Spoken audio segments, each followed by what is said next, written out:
Halo teman-teman semua, kali ini gue akan nge-review series yang sangat gue tunggu-tunggu yang berjudul The Last of Us episode pertama yang dirilis di tahun 2023 ini, yang menceritakan perjuangan Joel dan Ellie di tengah wabah virus yang berasal dari Indonesia. Jika orang lain terinfeksi virus tersebut, maka akan menjadikan orang tersebut menjadi monster zombie. Seperti apa petualangan Joel dan Ellie? Langsung aja kita mulai. Saya Ego, selamat datang di Clue Film.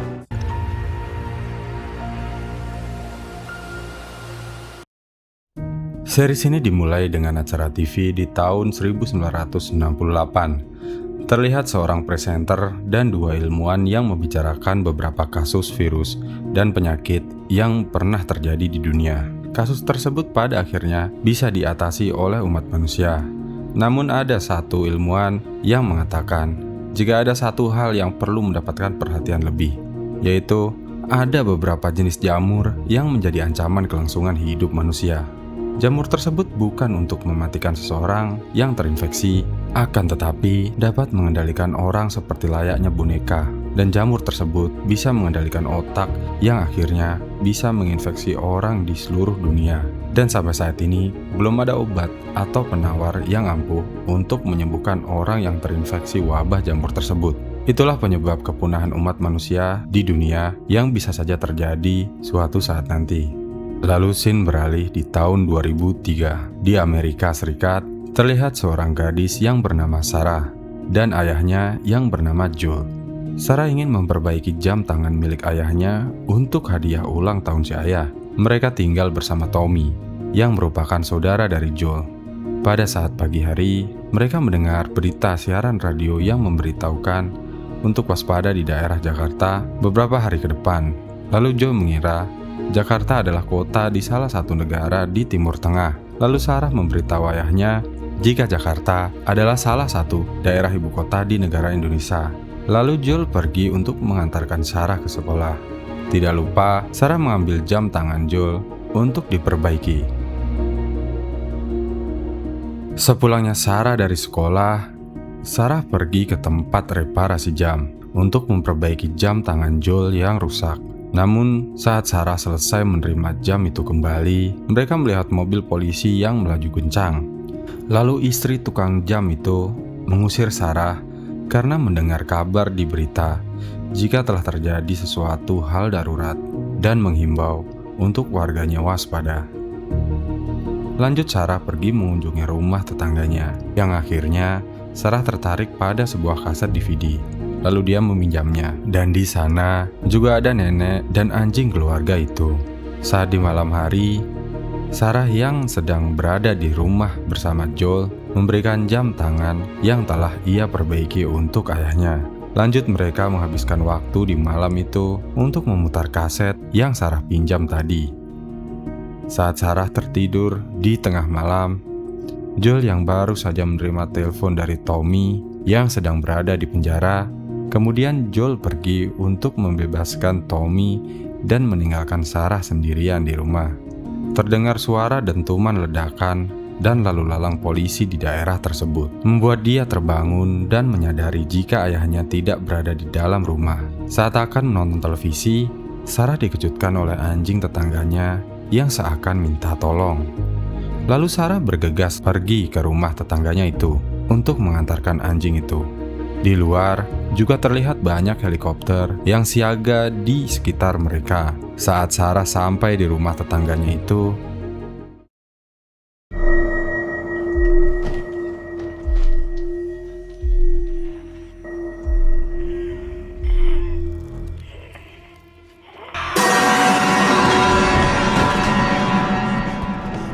dan nenek itu mengejar Sarah. Sesampainya Sarah di luar, dia dikejutkan dengan kedatangan Joel dan Tommy yang baru saja sampai.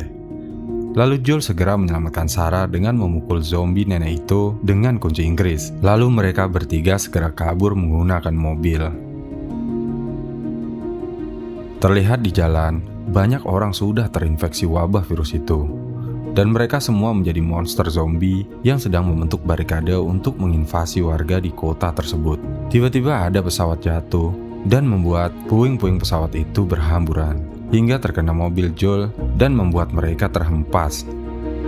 Di peristiwa itu membuat Sarah pingsan, lalu Joel membangunkan Sarah dan langsung kabur meninggalkan tempat itu. Namun saat mereka pergi, di jalan, dia bertemu tentara pertahanan dari Fedra dan mengira mereka terinfeksi wabah virus itu. Karena telah melihat Sarah yang terluka di bagian kaki, tentara itu menghujani mereka dengan peluru. Saat tentara itu mau mengeksekusi Joel, tentara tersebut ditembak oleh Tommy. Dan mereka mendapati Sarah yang sekarat karena peluru yang menghujani dia. Dan naas, Sarah tewas di pelukan ayahnya. Lalu scene berpindah di 20 tahun ke depan, tepatnya di tahun 2023. Seorang anak kecil yang tertatih-tatih menuju suatu tempat karantina milik dari Fedra yang ada di Boston. Dan dia melihat sebuah kota yang sudah porak-poranda dikarenakan wabah zombie yang sudah melanda seluruh Amerika. Melihat anak itu, penjaga tempat karantina itu membawa anak tersebut masuk ke sebuah ruangan, di mana dia dipindai dengan menggunakan sebuah perangkat, yang kemudian menampilkan tanda merah yang berarti anak tersebut sudah terinfeksi wabah jamur itu. Oh ya, wabah jamur tersebut diberi nama Cordyceps. Penjaga itu juga menyuntikkan cairan ke tubuh anak itu. Terlihat wanita yang bernama Tess berada di tempat pembakaran mayat. Ternyata si anak kecil di awal scene tadi akan dibakar dengan orang lain yang juga sudah terpapar wabah jamur itu. Obat yang disuntikan anak kecil itu mungkin semacam obat bius untuk melumpuhkan orang yang sudah terpapar. Karena Tess tidak tega untuk membakar anak kecil itu, Joel bertindak untuk menggantikan Tess membakar anak itu. Setelah mereka selesai membakar satu persatu orang tersebut, mereka akan mendapatkan bayaran dari pemerintah Fedra. Di sana juga diberlakukan jam malam yang ketat dan dijaga oleh beberapa pasukan yang ada di atas gedung. Joy bergabung dengan penduduk lainnya yang menyaksikan proses eksekusi hukuman mati bagi orang yang menentang Fedra atau orang yang sudah keluar dari lokasi karantina itu. Lalu Joy menemui pasukan militer dan memberikan dia uang untuk ditukarkan truk yang telah disepakati oleh orang itu. Tapi truk tersebut rusak dan ternyata penyebabnya adalah kerusakan pada aki. Orang itu juga memperingatkan Joe agar menghindari jalanan pada malam hari karena terdapat jam malam bagi militer di tempat tersebut. Akibat aksi yang dilakukan sebuah organisasi pemberontak yang bernama Firefly di tempat yang berbeda, diperlihatkan Tess yang sedang disekap di sebuah ruangan. Ruangan tersebut tempat markas dari Robert dan anak buahnya. Dan salah satu anak buah Robert meminta maaf kepada Tess karena telah menipunya. Ia menjual aki mobil yang telah dibeli oleh Tess. Lalu terjadi sebuah ledakan yang menghancurkan gedung itu. Anak buah Robert tewas. Lalu Tess bisa kabur dan bertemu dengan tentara Fedra yang sedang melakukan baku tembak dengan pemberontak Firefly. Akhirnya Tess menyerahkan diri kepada Fedra dan mengatakan jika dia bukan salah satu dari anggota pemberontakan itu. Lalu scene diperlihatkan seorang gadis yang ditahan di sebuah ruangan yang bernama Veronica. Veronica memperingatkan salah satu anggota Firefly bahwa Fedra akan datang mencarinya. Scene berlanjut dengan Joel yang menemui Abe. Abe adalah seorang operator radio dan mengatakan bahwa dia belum dapat pesan dari Tommy. Joel ternyata selama ini telah menerima pesan dari Tommy. Joel lalu bertanya, di mana lokasi menara tempat Tommy berada? Dan Abe mengatakan suatu tempat yang bernama Wyoming. Abe juga memberitahu Joel untuk berhati-hati karena jika akan pergi ke Wyoming, ia akan melewati jalan yang terhalang oleh perompak atau bahkan ia akan berhadapan dengan sesosok monster yang telah lama terpapar wabah virus itu. Dan Joel balik ke apartemen dan melihat sebuah peta untuk mengetahui rute perjalanan untuk menjemput Tommy. Lalu dia tidur di samping Tess yang juga ada di sana. Joel juga kaget dengan luka lebam yang ada di mata Tess. Tess menjawab, dia habis ditahan oleh anak buah Robert dan telah kehilangan aki yang akan dipakai Joel untuk melintasi wilayah itu untuk menemui Tommy di Wyoming. Joel pun akan berusaha mencari aki pengganti untuk truknya. Di tempat lain, seorang wanita masuk di dalam markas Firefly yang bernama Marlene, dan dia merupakan ketua kelompok pemberontak Firefly. Marlene menjelaskan bahwa tujuan Firefly adalah mencari cara untuk berhenti berperang dengan Fedra dan menemukan obat dari gejala wabah jamur itu. Dan dia menyusun rencana untuk mengalihkan perhatian Fedra. Lalu dia berpencar untuk membawa Veronica ke suatu tempat di barat Amerika. Lalu Joy dan Tess menuju terowongan bawah tanah untuk memasuki gedung untuk bertemu dengan Robert. Di markas Firefly, Marlene bertemu Veronica untuk mengingatkan Veronica bahwa dia yang telah menyelamatkannya selama ini dan memintanya untuk tidak kabur karena dia bisa mati jika berada di tempat lain. Lalu dia juga mengungkapkan bahwa nama asli Veronica adalah Ellie. Marlene juga mengirim Ellie ke sekolah militer Fedra, dan Marlene juga mengatakan bahwa Marlene bukan ibu dari Ellie. Dia hanya ingin Ellie berada di tempat yang aman, bahwa dia memiliki tujuan yang lebih besar dengan menyelundupkan Ellie, dan Ellie dilarang menceritakan rahasia ini ke siapapun.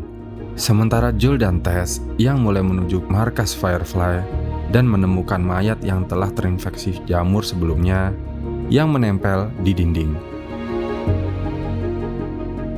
Mereka lalu sampai di pintu untuk memasuki gedung, dan saat membuka pintu, mereka menemukan kelompok Firefly yang baru saja dibunuh. Dan mereka menemukan aki yang mereka cari, namun aki tersebut telah rusak.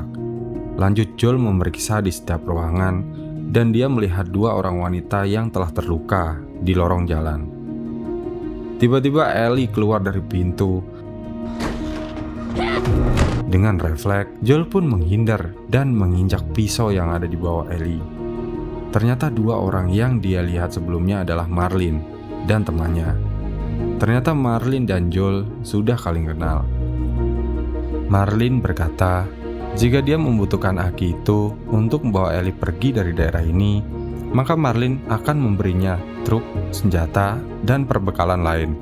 Lalu Tess dan Joel berdiskusi sejenak dan menyepakati untuk membawa Ellie dengan perbekalan yang diberikan Marlene, karena merasa ini adalah jalan untuk menuju tempat Tommy. Lalu mereka bertiga menuju apartemen Joel.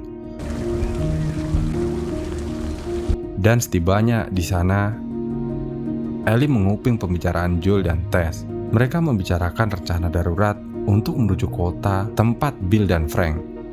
Ellie menemukan buku yang di dalamnya terdapat beberapa kode informasi yang disembunyikan Joel. Di saat Joel masuk, Ellie mengungkap bahwa kode tersebut adalah sebuah lagu di tahun 80-an, yang itu mengartikan bahwa Tommy sedang ada dalam masalah. Lalu Tess masuk untuk memberitahu Joel dan Ellie jika ini adalah waktu terbaik untuk meninggalkan kota di saat Fedra sedang berkeliaran di malam ini. Lalu mereka segera bergegas untuk pergi dari kota tersebut. Dengan keluar dari bawah tanah, mereka sampai ke permukaan dan bertemu dengan petugas Fedra yang sedang buang air kecil. Lalu mereka kepergok oleh petugas itu yang mengancam menembak mereka jika mereka melawan. Ternyata petugas itu adalah petugas militer yang telah bertransaksi dengan Joel tempo lalu. Di saat petugas itu mau memeriksa Ellie dengan alat scan itu, Ellie segera menyerang petugas itu dengan pisau, dan petugas itu akan segera menembak Ellie. Joel terbayang di kondisi 20 tahun lalu, di saat petugas ingin menembak Sarah. Lalu Joel segera melumpuhkan petugas itu dengan menonjok kepala petugas itu berulang-ulang sampai petugas itu mati. Dan terungkap jika Sarah sudah terinfeksi wabah jamur itu, karena hasil scan dari alat itu menunjukkan warna merah, yang berarti Ellie sudah terpapar wabah jamur itu. Di saat Ellie menjelaskan jika dia sudah terpapar selama 2 minggu lamanya, Joel dan Tess terkejut dengan pernyataan Ellie. Lalu mereka mengetahui jika Ellie adalah sebuah antidot untuk melawan wabah virus itu. Lalu mereka melanjutkan perjalanan dengan melewati tempat berbahaya. Dan terlihat di tempat tersebut terdapat beberapa monster yang sudah terinfeksi virus itu. Dan The Last of Us episode 1 berakhir. Well, kalau menurut gua, episode 1 ini sangat bagus dari sisi membangun setiap karakter yang disajikan, mulai dari Joel, Ellie, dan lainnya. Premis dari film ini juga tersusun sangat rapi. Dan jujur, ini merupakan serial adaptasi game terbaik yang pernah gue tonton. Jadi tidak sabar nge-review episode 2 dan pastinya akan lebih seru. Oke, bagaimana nih pendapat kamu tentang episode 1? Tulis pendapatmu di kolom komentar dan bye teman-teman.